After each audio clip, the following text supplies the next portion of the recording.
Hello, welcome to Cinema Savvy and welcome back to Retro Reviews. Today we will be talking about the 1987 buddy cop film Beverly Hills Cop II, directed by Tony Scott.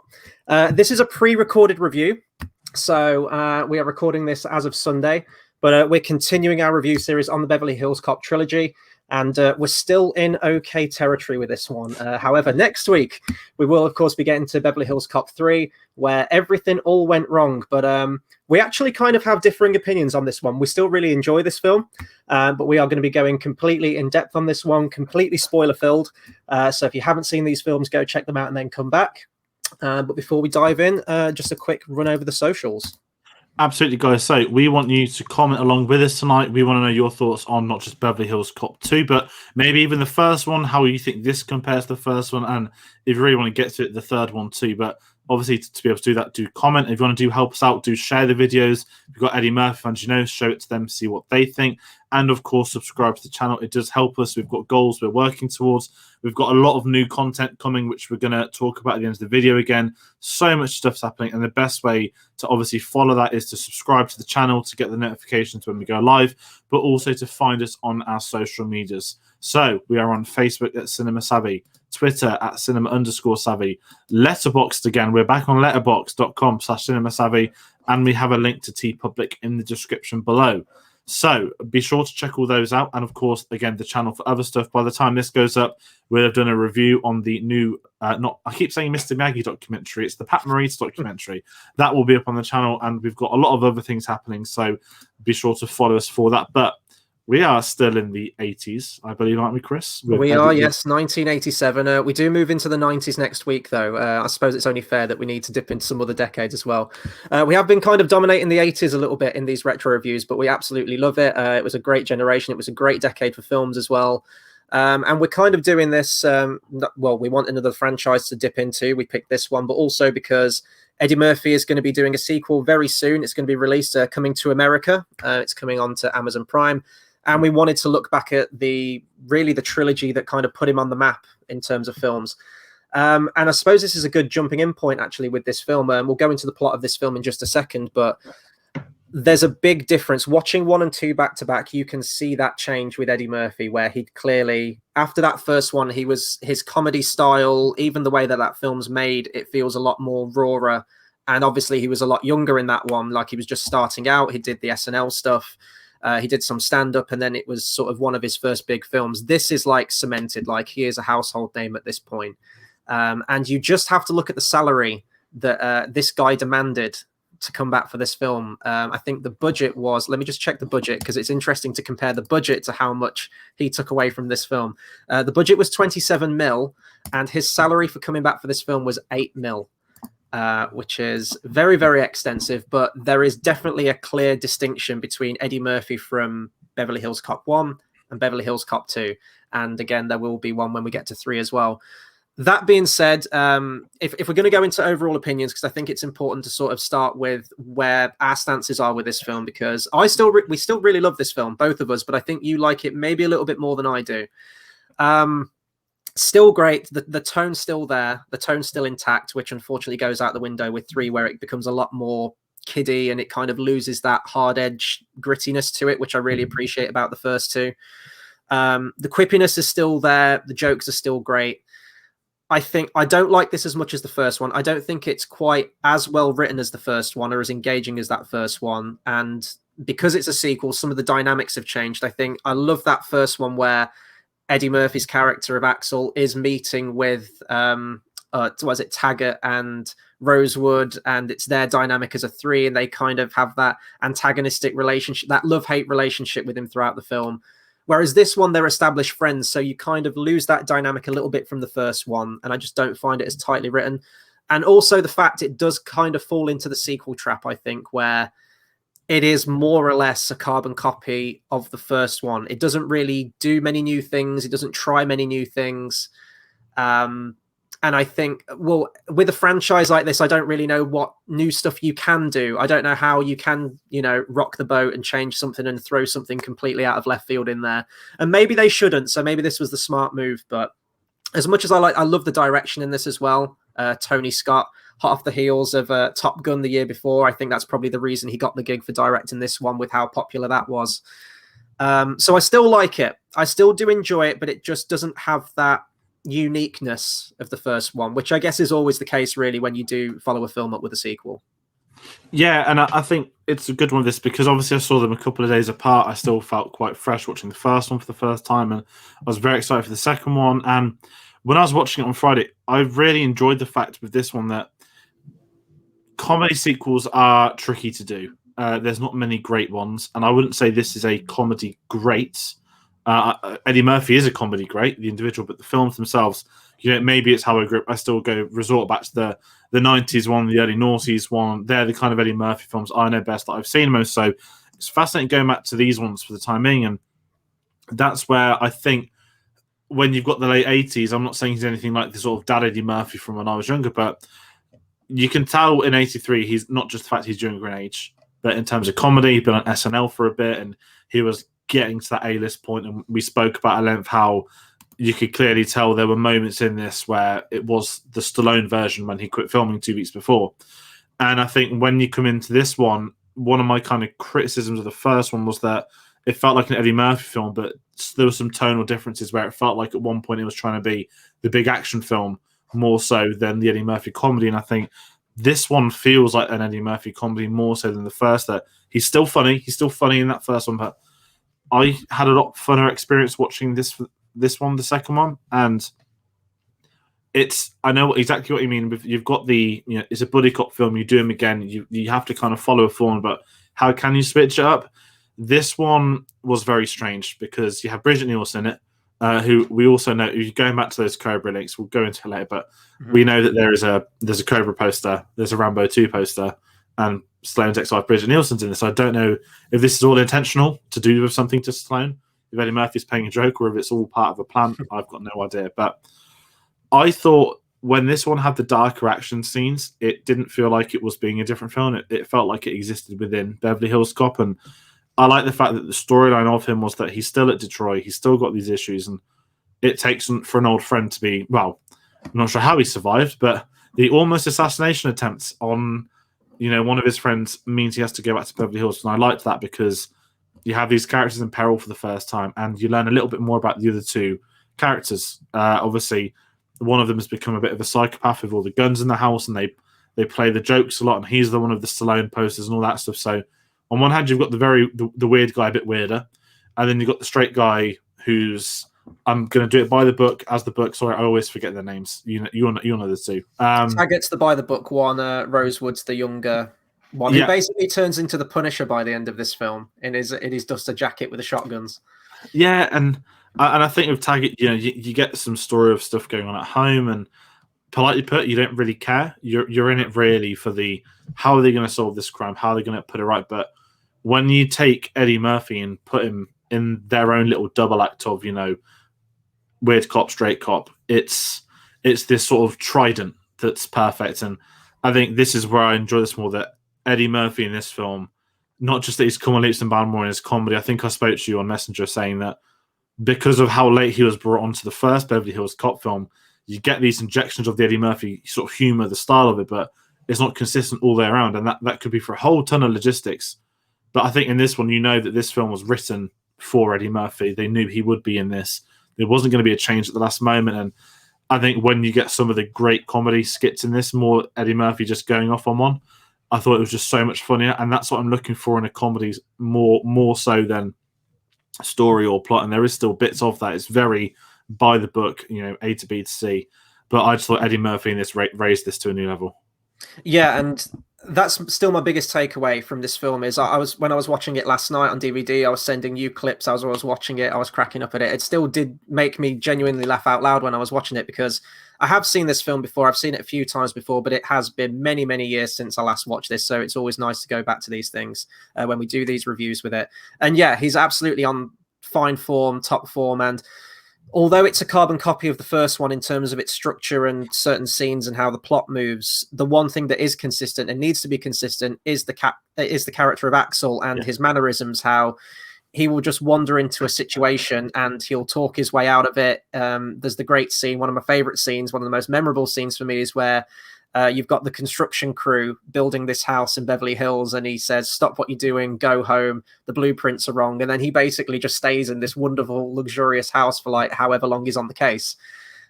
So those are still consistent, and those are always my favorite bits of the Beverly Hills Cop film, are these weird voices and strange characters and personalities that he plays in order to get through and get by what he's doing. And that's still great. I love all of that stuff.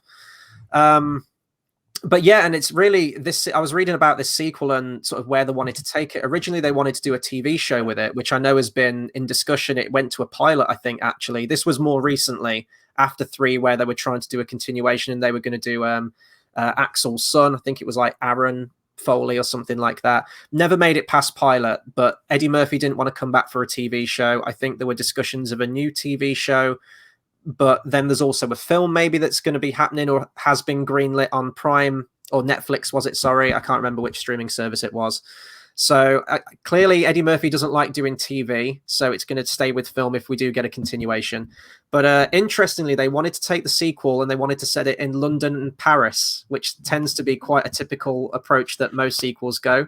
But you've got a film called Beverly Hills Cop, and it's not going to be set in Beverly Hills. It's almost as absurd as doing a Spider-Man sequel and not having it set in New York. But oh wait, yeah. So I think it was right to still set it in Beverly Hills, but it does run into that trap of being the same sequence of events. In the first one, it was the death of his best friend, which sparks this curiosity, and he wanted to bring the people to justice who did this. You have his boss at the police precinct who's always shouting and swearing at him and says, "God damn it, Foley, if you don't get this done in X amount of days, it's your badge." It's exactly the same in this. You have another driving montage around Beverly Hills. In the first one, he goes to the luxurious hotel. In this one, he goes to a luxurious mansion. And it's very, very similar beats. There's another strip club scene, which I had a funny crying game moment rewatching this last night. I completely forgot about that and was like, oh, perked up a bit. And then, it's a bloke. It was very, very weird.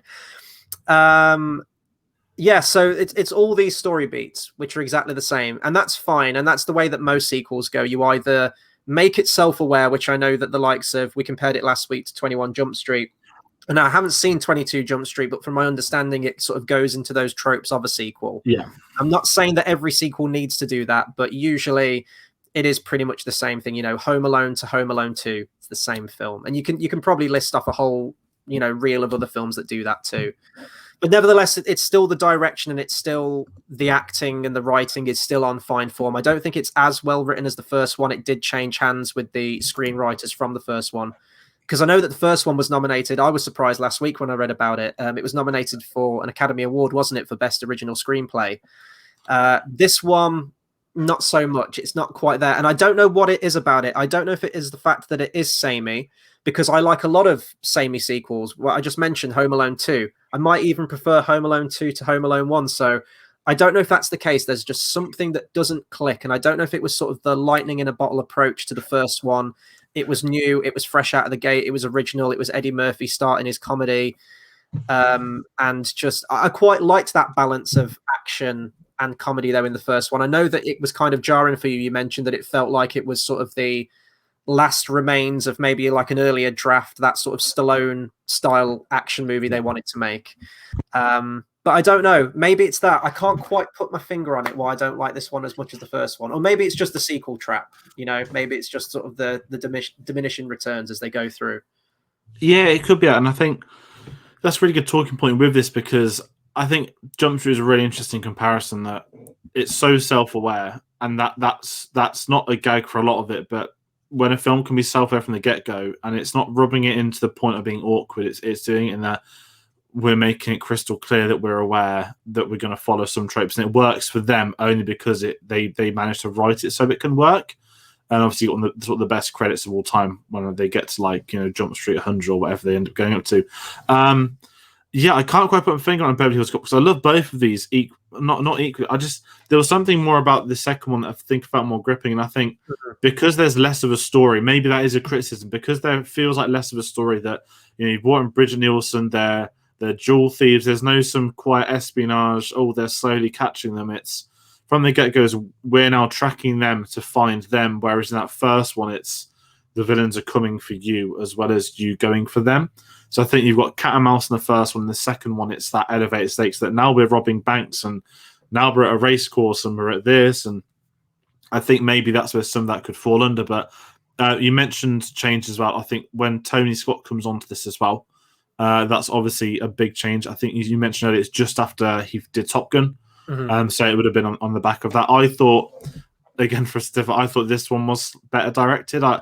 I think there wasn't much action, but it felt like the characters, and maybe that's the script as well, and everything felt a bit tighter, but it felt more, what's the word for like sort of continuation, that it felt more believable. There's not as much juxtapositions, or, when we go to some films, like you can tell, not to do a boring example, Snyder Cut, you can tell what's a Joss Whedon scene and what's not a Joss Whedon scene.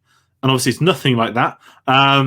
But it's very much that first. It's like that felt like this bit was written for Sloane, and this one feels like this bit was written for Eddie Murphy. And I think again, it's that consistency in this one. Yeah, it didn't feel like that, and I think that was my biggest takeaway with it. I think also once I had that information that Sloane was also meant to be in the first one originally, that had a different sort of handprint on me going into it. Whereas this one, I know this is pure Eddie Murphy, and I think a big thing for this is just the entertainment value, and I think he delivers. I mean, he delivers it in both of them, but this one feels nailed on. And you mentioned the strip club scene again as well, one of the funniest moments as well. And there's some really good stuff throughout, but I think this one had the funnier moments, which is what I'm looking for.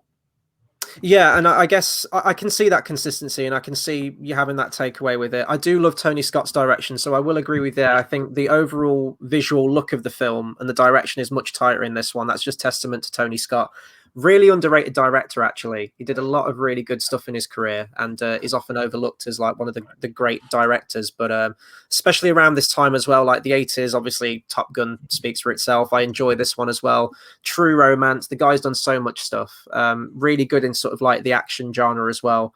And even just down to the poster, I mean, the background that we've got going on right now, it's clearly a Tony Scott film. Next to Michael Bay, who's like the only director that shoots everything at sunset and makes it look good.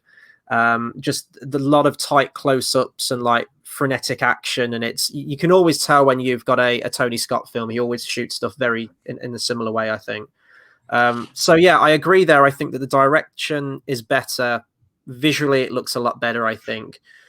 I guess I just like the sum of the parts more from the first one, maybe going into the second one. I'm trying to think of anything else that I can say about this one. I do really like Bridget Nielsen.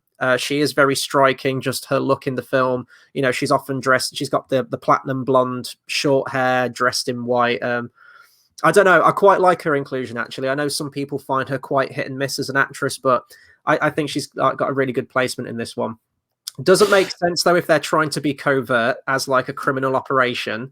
Let's bring this easily identifiable 6 foot plus tall blonde woman along to every single job, because she's going to stick out in a crowd, all right? Although apparently not, because they do get that line in the film where they say, well, we're in Beverly Hills, like the whole place is full of 6 foot blondes. Like, so I don't know. I like the characters. I like the setting of it. It's just, I don't know. I feel like I'm repeating myself now quite a bit with it, but yeah, no, I know exactly. There's like something we can't quite put our fingers on, but what I would say as well, when I talk about the first one, we had obviously an amazing song, and I think the second one we have another Oscar-nominated song for this one. Yep. I don't think it was as good, but we also get the return of the Crazy Frog music, which is doing my absolute head in. What I am going to say about that, 'cause I don't think we discussed it properly on the video last week. I feel sorry for anyone that knew this song before Crazy Frog.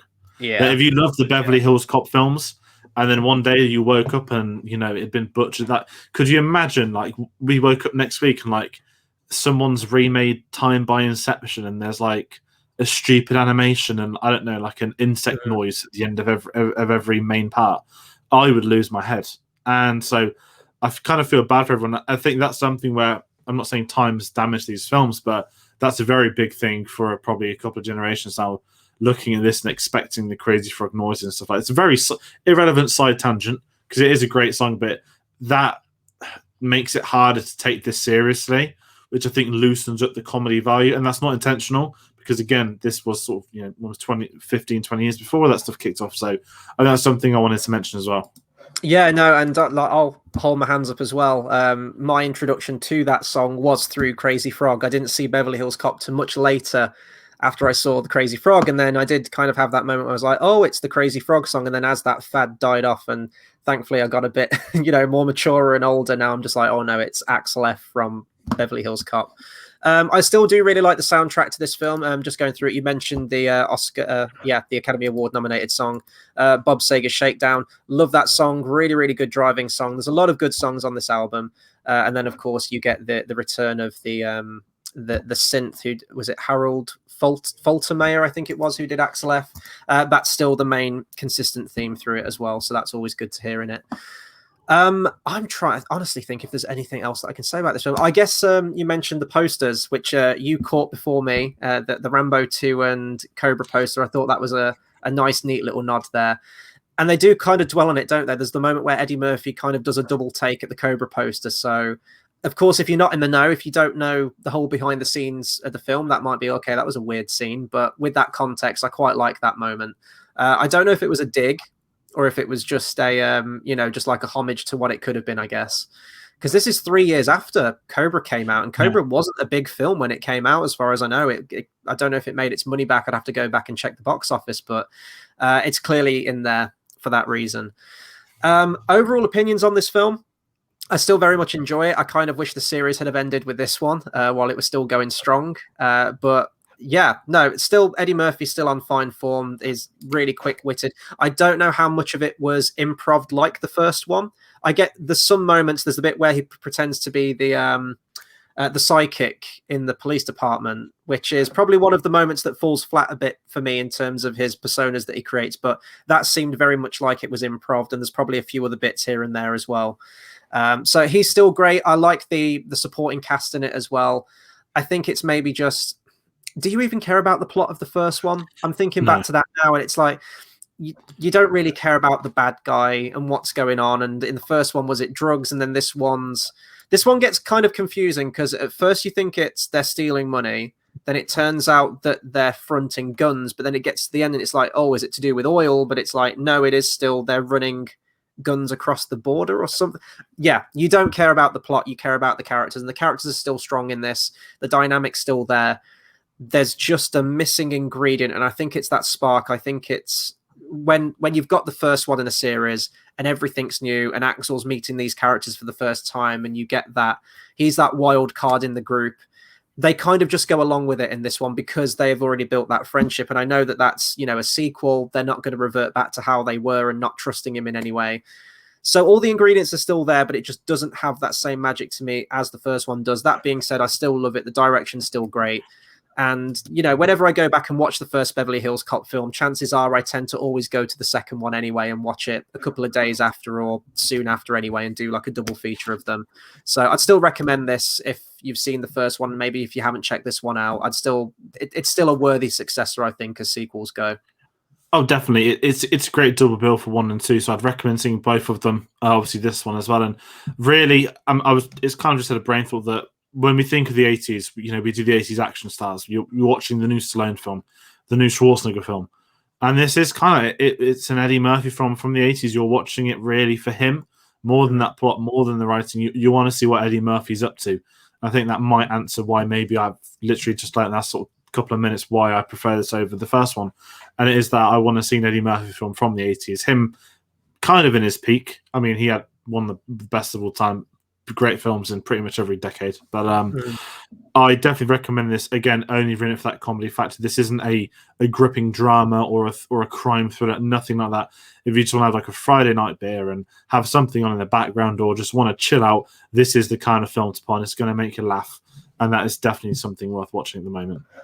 Absolutely. And unfortunately, next week, we'll be back with Beverly Hills Cop 3. I know I've slagged this movie off. Maybe when I rewatch it, maybe it will have another lease on life. But that being said, although I know I've very much disliked the next one, you actually haven't seen it. So maybe I'm like, bringing it down for you. Maybe you're really going to like that movie. So next week, we'll be back at 8 p.m. GMT again on Tuesday. for Beverly Hills Cop 3, directed by John Landis. We're moving to 1994 with that one.